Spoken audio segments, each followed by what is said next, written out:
નમસ્કાર, આપ જોઈ રહ્યા છો સ્પાર્ક ટુડે ન્યૂઝ। અમરેલીના ધારી બ્રહ્મ સમાજ દ્વારા ધારી મામલતદાર કચેરી ખાતે સાવરકુંડલાના કથાકાર રાજુગીરી દ્વારા બ્રાહ્મણ સમાજ વિશે બેફામ વાણીવિલાસને લઈને સરકાર કાયદેસરની કાર્યવાહી કરે તે માટે આવેદનપત્ર આપ્યું છે।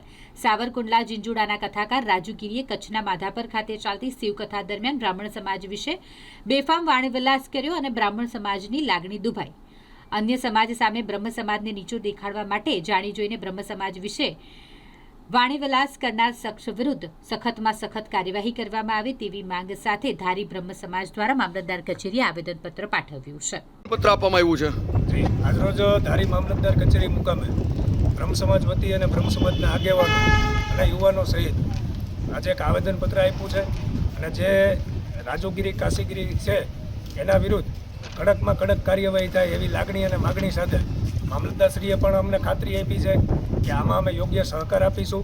તેમજ બ્રહ્મ સમાજને અને ગુજરાતના બ્રહ્મ સમાજને પણ મારું આહ્વાન છે કે આ રાજુગીરીની કથા જ્યાં પણ હોય ત્યાં જઈને હવે આપણે વિરોધ ચાલુ કરવો પડશે, તો જ આ વ્યક્તિને નસીહત મળશે અને આના વિરુદ્ધ ભવિષ્યમાં પણ કડક કાર્યવાહી થાય અને તમામ જિલ્લામાં બ્રાહ્મણો એકમત થઈ અને આનો યોગ્ય રીતે વિરોધ કરે એવી મારી લાગણી અને માગણી છે।